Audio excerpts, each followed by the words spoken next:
The title of my sharing for tonight would be exploring on the concept of the Cordillera's Inayan as a response to PopeFrancis' Encyclical Laudato Si, no? On integral ecology. Why Inayan? Of course, this is something unfamiliar to most of us, though I see that Inayan as an expression from among the Igorots here in the northern part of the Philippines has a role of caring for our common home that is very crucial in global and local response to Laudato Si of Pope Francis on integral ecology. Well, Inayan is in itself an ecological knowledge because, of course, people in the Cordillera, we have ethno-linguistic groups here, the Ifugao, the Kalinga, the Kankanay, the Ibalois. They call themselves Ifugao, which actually concerns about their human identity. And I think what animates the expression of Inayan, it's something like you are not only fearing to do against nature, but actually it's the spirit of you being human. So there is this interconnected knowledge of people here in Cordillera about their identity simply because they see the cause and effect principle of these animals or this particular expression of fearing nature, because nature itself has its own way of natural retaliation, and that cosmological justice will always have to be attained by virtue of this particular harmony. No? So Inayan is a religious perspective by nature simply because it is what the Cordillerans would practice every day. It's something like when you speak of the land, the rivers, the air, no, it would always represent the elders. That's why we have hanging coffins in Sagada, for example. No, it's a well-known place. Or actually, that even the Ibalois, still there are remnants of them bringing with them their dead, actually being buried nearby their house, simply because they believe that those people who have gone ahead of us are always present from among us who are still alive. So there is this incomprehensibility and comprehensibility of nature. That's the reason why we would always want, as Cordillerans, no, to maintain a certain sense of respect from among elders, from what we take from the rivers, no, or what we actually breathe, no. We believe that the animals of the rivers, no, it's say for example, if we have to build a house, then it's always necessary to actually butcher a pig, no, which is a symbol of unity and harmony from among the community, among the members of the community. So from there, we try to see how and why do we have to respond to Pope Francis' Laudato Si on integral ecology. Of course, the challenge of Pope Francis is to go deeper. This is the real sense, no? So once we find gratitude of what we do every day, slowly we are moved to solidarity and feel empowerment grow in our hearts. Attitudes change out of desires much more easily than out of moral imperative. Ultimately, deep love of life is open to deep faith in the source of life, of ecological conversion. So he would write, a commitment this lofty cannot be sustained by doctrine alone, without a spirituality capable of inspiring us, without an interior impulse which encourages, motivates, nourishes, and gives meaning to our individual and communal activity. So I see the importance of providing the continuity of human history as part of the interconnectedness as integral ecology, which has been found actually in chapter 4 of Laudato Si of Pope Francis. And there is this cosmological responsibility of the universe that we have. No? So there is this particular code of affirmation of the blessings of creation that we receive, and that there is always this ceremony where life actually had to start from respect for land, water, and the interconnections of all these things in life. So basically, Inayan is analogically a response to the integral ecology of Pope Francis, where even most priests actually here in northern part of the Philippines, particularly in the mountains, would continue to unravel this particular, rooted consciousness of Cordillera people. That's the reason why it would be very easy to actually animate these Cordilleran people to really respond to the need for environmental sustainability. So it's important to recognize, no, the binaries of radical ecological map. Actually, I asked one of the students to be able to uh, pinpoint to me what exactly is the a kind of a metaphor that uh, would tell us what exactly is the Earth. And of course, uh, ranging with the idea, of course, of what we have done already with ecology, I think that this particular Laudato Si, no, by Pope Francis, had already been saying that the Earth is dying. So it's important really to take note that there is this that integral ecology is the interconnections of everything, whether that be social, economic, cultural, or spiritual, or ecological in a sense. So we cannot but return to integral ecology because we see the problem of wrong anthropology. So that a problem of a problem of a problematic anthropology would even lead to even an erroneous theology or ecological dimension. So it's always good to see the binary opposites of this particular experiences of people, particularly, for example, July 16, 1990 was an earthquake actually that rocked Baguio City. And that would mean to say that people have learned from their mistakes. But how much actually are we radically also, improving ourselves? Somehow there is always the problem of putting importance to profit rather than actually human preservation or particularly the spiritual realm. So I would like to suggest somehow that there is a need really to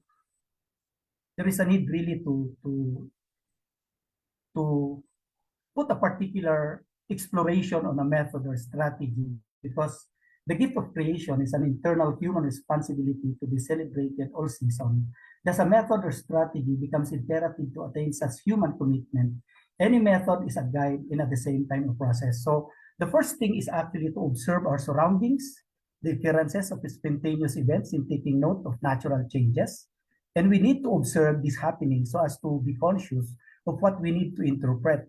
So after observing, we cannot but interpret what we see. This is very simple, and yet actually it has to be very practical because one of the things that we also need to reconsider is the interpretation part, which is a skill we need to have in order to connect things harmoniously, which becomes more relevant and probably more acceptable. In interpreting, we need to have bases as wise ideas from books, expert public personalities, or community leaders as sources of inspiration. So finally, after observing and interpreting, it is essential to live out what we reflected in judge. So a simple method actually in ecology can be done and can be actually used in for educational materials, no? So uh, I see this ecological method very necessary, particularly, of course, we had to these are actually the topics that are embedded already in Laudato Si. Let me just mention them: recognizing the roots of ecological crisis, no, the crisis and effects of on overemphasis of human domination and power, refocusing on the need of integral ecology, and putting into action integral ecology. Now, these particular themes here, I choose number one as just one particular ecological method I would always propose to make sure that somehow there is something that we are doing into our daily basis, existence. No? So that let's start with the observation. Uh, for example, drivers in observe the drivers in cars in an accident where the car is wrecked and the drivers are agonizing in pain. So you try to rate 1 to 3 the priority based from the possible varied answers of people, and you can provide even your justification or your ranking. So immediately, this actually is the chronology. Immediately attend first aid to the drivers for reason of preserving their life. health or preservation of their own human dignity, instantly identify the damages of the cars since they are needed for comfortable living? Or is it actually the cause of a slippery road? While attending the cars, the drivers are to be brought to the hospitals through medical attendants. This actually is in trying to recognize the roots of ecological crisis here.